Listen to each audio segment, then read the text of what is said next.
Thank you जनाब speaker साहब। जनाब स्पीकर, मैं दो किस्म के अमेंडमेंट पे बात करना चाह रहा था। पहली तो ये है जनाब स्पीकर, जो सीरियल नंबर 58 पे आपके साथ है, section 138 of the income tax ordinance में जो नया क्लास डाला जा रहा है, उस पे मैं ये अर्ज़ करूँगा, इसमें उन्होंने एक क्लास डाल दिया है और उस क्लास में जो वर्डिंग है, मैंने जिस तरह पहले जिक्र किया था कि लेजिस्लेशन हो सकती है, लेकिन लेजिस्लेशन आइन के मुताबिक हो सकती है, मारवा आइन नहीं हो सकती, और वो वाली जिसकी सुप्रीम कोर्ट ने इंटरप्रिटेशन की कि these are the provision that you can do it. जनाब स्पीकर, मैं उसमें ये फर्स्ट टाइम इंसर्ट किया जा रहा है, उसमें उन्होंने ये रखा हुआ सेक्शन 138 में भी है और इसी तरह सेक्शन 140 में भी इंसर्ट कर रहे हैं।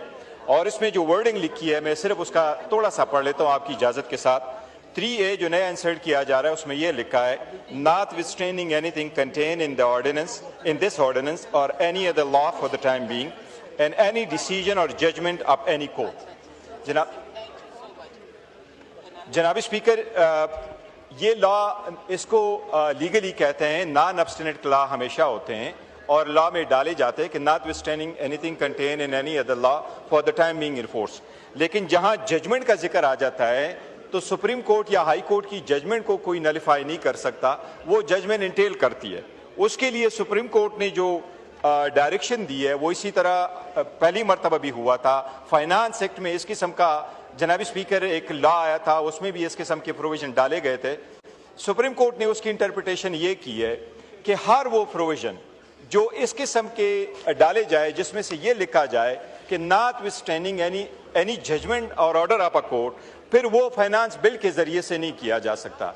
जनाब स्पीकर, फाइनेंस बिल आर्टिकल 80 के मुताबिक आ जाता है, जिसमें से सेनेट की वोटिंग नहीं है, लेकिन सेनेट की फ़कत रिकमेंडेशन आपके पास आ जाती है। लिहाजा मैं कहूँगा ये सुप्रीम कोर्ट ने जो इंटरप्रिटेशन किया है इनकी, उसके मुताबिक ये क्लास नहीं डाली जा सकती। इस पर ये बेशक लॉ मिनिस्टर से कंसल्ट कर लें और लॉ मिनिस्टर से ले लें कि अगर आप ये लिख रहे हैं कि notwithstanding any judgment of the supreme court, फिर आप टैक्स लॉ में लेके आ सकते हैं। जिस तरीके से टैक्स एक्ट 2024 आया था और इसमें दोनों ईवानों के पास चला गया, सेनेट ने भी पास किया, नेशनल असेंबली ने भी पास किया, लेकिन फाइनेंस बिल के जरिए से नहीं हो सकता क्योंकि फाइनेंस बिल सिर्फ असेंबली से पास होता। जी ठीक है, वाइंड अप कीजिए जनाब स्पीकर।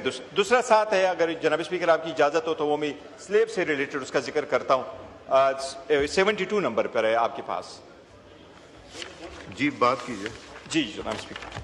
जनाब स्पीकर, जो 72 नंबर पे मैंने जिक्र किया है, मैंने अपनी तरफ से इसमें एक अमेंडमेंट ये सजेस्ट कर रहा हूँ जनाब स्पीकर। सैलरी क्लास को ऑलरेडी जो टैक्स किया जा रहा है जनाब speaker, income tax is a very serious issue. वो इस वक्त इनकम टैक्स जो इंडिविजुअल इनकम टैक्स है वो हमारे रेवेन्यू का 468% अकाउंट पार करता है, 468 बिलियन 468 बिलियन पाउंड करता है। जनाब स्पीकर, दुनिया में कई सारे ऐसे ममालिक हैं जिसमें कई स्टेटों में इनकम टैक्स नहीं है। फॉर इंस्टेंस अमेरिका के 9 स्टेट्स में स्टेट इनकम टैक्स नहीं है। अभी इंडिया ने जो लॉ रिफॉर्म कर लिया तो इवन बायएनुअल को भी ख़त्म कर रहे हैं, लॉ को भी रिफॉर्म कर रहे हैं, उसको सिंप्लीफाई भी कर रहे हैं। लेकिन पहला स्लेब जिससे टैक्स आपको मिलेगा वो 12 लाख इंडियन रुपीज़ उन्होंने कर लिया है। बट दैट अकाउंट्स फॉर जनाब स्पीकर $14,000। अब यूएसए में अगर आप देखें तो 18,000, ऑस्ट्रेलिया में अगर है तो $18,000 पे टैक्स नहीं है, इंडिया में $14,000 पे टैक्स नहीं है, अमेरिका में $14,500 पर टैक्स नहीं है। ये सारी दुनिया ने एक लिविंग स्टैंडर्ड मुकर्रर की है। इसलिए मेरी रिक्वेस्ट यही होगी जनाब स्पीकर कि $14,000 को अगर हम बढ़ाते हैं तो वो तो 3.9 मिलियन रुपए बनेगा, तो हाफ ऑफ इट आप कर ले। तो मेरी सजेशन उसमें यह है कि 2.2 मिलियन जो नीचे वाला स्लेब आपने बनाया हुआ है जिस पे आप कह रहे हैं कि 11% टैक्स लगे, ये आप रिलीफ आवाम को दे दे। इससे आपके रेवेन्यू पे असर नहीं पड़ेगा। इंटायर रेवेन्यू जो आपको इनकम टैक्स से मिल जाता है इंडिविजुअल से, वो 468 बिलियन है। इस स्लेब से आपको इतना फर्क नहीं पड़ता, वो अदरवाइज आप अकाउंट पार कर सकते हैं रादर देन दिस। तो ये मेरी सजेशन होगी जनाब स्पीकर कि इसको आप इम्प्लीमेंट